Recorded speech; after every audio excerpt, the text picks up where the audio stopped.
കുട്ടികളെ ശിക്ഷിക്കണോ വേണ്ടായോ എന്നുള്ളത് വളരെ ഡിസ്കഷനാണ്. പലപ്പോഴും ടീച്ചേഴ്സ് ചിലപ്പോൾ കോടതികളിലേക്കും പോലീസ് സ്റ്റേഷനിലേക്കും ഒക്കെ പോകുന്ന സിറ്റുവേഷൻസ് ഇപ്പോൾ സാധാരണമായിട്ട് വരികയാണ്. അപ്പോൾ ഒരു അഭിഭാഷകൻ എന്നുള്ള നിലയിൽ ഇത് ശിക്ഷണ നടപടികൾക്ക് വിധേയമാകണമെന്ന് ചോദിച്ചാൽ തീർച്ചയായിട്ടും ഡിസിപ്ലിൻ ചെയ്യേണ്ടത് വളരെ അത്യാവശ്യമുണ്ട്. ഡിസിപ്ലിൻ ഇല്ലാതെ ഒരു കുഞ്ഞും ഈ ഭൂമിയിൽ ജീവിക്കാൻ പാടില്ല. ഡിസിപ്ലിൻ ചെയ്യണം. പക്ഷെ അത് തേർഡ് ഡിഗ്രി മെത്തേഡിലേക്ക് പോകുമ്പോഴാണ് അത് ചൈൽഡ് റൈറ്റിനൊക്കെ എതിരാവുന്നത് നിങ്ങൾ മനസ്സിലാക്കുക. ചൈൽഡ് റൈറ്റ് ഉണ്ട്, തീർച്ചയായിട്ടും ചൈൽഡ് റൈറ്റ് ഒക്കെ അമേരിക്കൻ ഭരണഘടനയിലും ഇന്ത്യൻ ഭരണഘടനയിലും ചൈൽഡ് റൈറ്റ് ഉണ്ട്. പക്ഷെ കുഞ്ഞുങ്ങളെ ഡിസിപ്ലിൻ ചെയ്യേണ്ട ഒരു ചുമതല മാതാപിതാക്കൾക്കുണ്ട്. പലപ്പോഴും തേർഡ് ഡിഗ്രി മെത്തേഡിലേക്ക് പോകുമ്പോഴാണ് ഇത് പലപ്പോഴും കോടതികളിലും പോലീസ് സ്റ്റേഷനിലും ഒക്കെ എത്തുന്നത്. പലപ്പോഴും നമ്മുടെ മൂഡുകൾ മോശമായിരിക്കുമ്പോൾ നമ്മൾ അമിതമായിട്ട് അവരെ ശിക്ഷിക്കാറുണ്ട്. അത് തികച്ചും തെറ്റാണ്. ശിക്ഷണ നടപടികൾ നമ്മുടെ മൂഡ് നന്നായിരിക്കുമ്പോഴും മൂഡ് മോശമായിരിക്കുമ്പോഴും ഒക്കെ ചെയ്യേണ്ടത്. നല്ല മൂഡ് എലൈറ്റായിട്ട് പോലീസുകാരെ തന്നെ നമുക്ക് എടുക്കാം. ചിലപ്പോൾ അവർ മോശമായ മൂഡാണ് അവരുടെ ദേഹത്ത് ധരിക്കുന്ന കാക്കിയുടെ ബലത്തിൽ കാണുന്നവരെയൊക്കെ അവർ തല്ലാറുണ്ട്.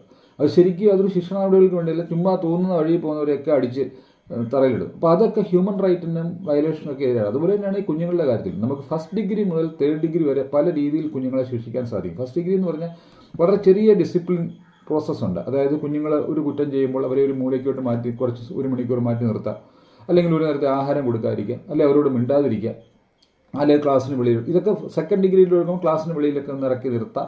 ഇങ്ങനെയുള്ള ശിക്ഷണ നടപടികൾ വളരെ അത്യാവശ്യമാണ്. പക്ഷേ പലപ്പോഴും നമ്മുടെ ഈ അധ്യാപകരുടെയോ അല്ലെങ്കിൽ പേരൻസിൻ്റെയോ മൂഡ് മോശമായിരിക്കുമ്പോൾ കുഞ്ഞുങ്ങളെ അമിതമായിട്ട് ശിക്ഷിക്കുന്ന ഒരു പ്രവണതയുണ്ട്. ഇതൊക്കെ ഡീപ്പായിട്ടുള്ള ഹ്യൂമൻ റൈറ്റ് വയലേഷൻ സംഭവിക്കുന്നുണ്ട്.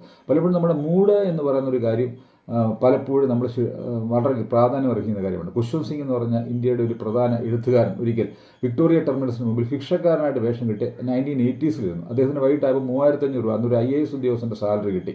അദ്ദേഹം പറയുന്നത് പലപ്പോഴും എലൈറ്റ് മൂഡ്, കല്യാണമൊക്കെ കഴിഞ്ഞ് വിക്ടോറിയ ടെർമിനസിന് മുമ്പ് വരുന്നവരെ ഒരു ഭിക്ഷക്കാരനെ കാണുമ്പോൾ ഭർത്താവിന് മുമ്പിൽ ഭാര്യയുടെ മുമ്പിൽ ആളാവാനും അല്ലെങ്കിൽ അങ്ങനെ 100 രൂപയൊക്കെ കൊടുത്ത് അന്നത്തെ കാലത്ത് തന്നെ വളരെയധികം വലിയ നോട്ട് എടുത്ത് സ്നോബറി എന്നുള്ള രീതിയിൽ പൈസ കൊടുത്ത് 3500 രൂപ വരെ കിട്ടിയ കാര്യം എഴുതിയിട്ടുണ്ട്. പലപ്പോഴും നമ്മുടെ മൂഡ് ഓണായിരിക്കുമ്പോൾ, നല്ല മൂഡായിരിക്കുമ്പോൾ നമ്മൾ എന്തും ചിലപ്പോൾ ചെയ്തുകളെ. അങ്ങനെയല്ല. ശിക്ഷണ നടപടികൾ എന്ന് വെച്ചാൽ നല്ല മൂഡായിരിക്കുമ്പോഴും ചീത്ത മൂഡായിരിക്കുമ്പോഴും കുഞ്ഞുങ്ങളെ കറക്റ്റ് ചെയ്യണം എന്നുള്ള ഉദ്ദേശത്തോടു കൂടി കറക്റ്റ് ചെയ്യണം. മാതാപിതാ ഗുരു ഗൂഗിൾ ദൈവം എന്നാണ് ഇപ്പോൾ നമ്മൾ അറിയപ്പെടുന്നത്. ഞാൻ നേരത്തെ പറഞ്ഞതാണ്. ഗൂഗിളും കൂടെ ചേർത്ത് ചെയ്യണം. അവർക്ക് അവരുടെ അറിവ് ചിലപ്പോൾ ഒരു അധ്യാപനക്കാട്ടിൽ വലുതായിരിക്കും. അപ്പോൾ ചിലപ്പോൾ പുച്ഛഭാവമൊക്കെ അവർക്കുണ്ടാവും. ഈ കോളേജുകളും സ്കൂളുകളും വേണോ എന്നുള്ള കാര്യം തന്നെ ഡിസ്കഷൻ നടന്നുകൊണ്ടിരിക്കുന്ന ഒരു കാര്യമാണ്. ചിലപ്പോൾ കോളേജുകളും സ്കൂളുകളും LKG വിദ്യാലയങ്ങളൊക്കെ ചിലപ്പോൾ കുറച്ച് കാലം നമ്മുടെ ഭൂമിയിൽ നിന്ന് അപ്രത്യക്ഷമാകാനുള്ള സാധ്യതയുണ്ട്. അക്കാലത്ത് ഇവരെ ശിക്ഷണ നടപടികൾ നല്ല അധ്യാപകരുടെ നേതൃത്വത്തിൽ അവരെ ശിക്ഷണ നടപടികൾ ഡിസിപ്ലിൻ ചെയ്യേണ്ടത് വളരെ അത്യാവശ്യമാണ്. പക്ഷേ തേർഡ് ഡിഗ്രി മെത്തേഡുകൾ എടുത്താൽ പോലീസ് സ്റ്റേഷനും കോടതിയും തീർച്ചയായിട്ടും കയറിയിരിക്കും. അത് എക്സ്ട്രീം സിറ്റുവേഷനിൽ വളരെ വയലൻ്റ് ആവുന്ന ഒരു സന്ദർഭത്തിൽ മാത്രമേ നമുക്ക് തേർഡ് ഡിഗ്രി എടുക്കാൻ പറ്റത്തുള്ളൂ. തേർഡ് ഡിഗ്രി എടുത്താലും കുഴപ്പമില്ല. അത് നമ്മുടെ ആക്ട് പ്രൊട്ടക്ട് ചെയ്യുന്നതാണ്. ആംഡ് റോബറി ഇങ്ങനെയുള്ള കാര്യങ്ങളൊക്കെ അത് പ്രൊട്ടക്ട് ചെയ്യുന്ന. ചുമ്മാതെ വെറുതെ ശിക്ഷണ നടപടികൾക്ക് വേണ്ടി ചെയ്യുന്നത് തെറ്റാണ്.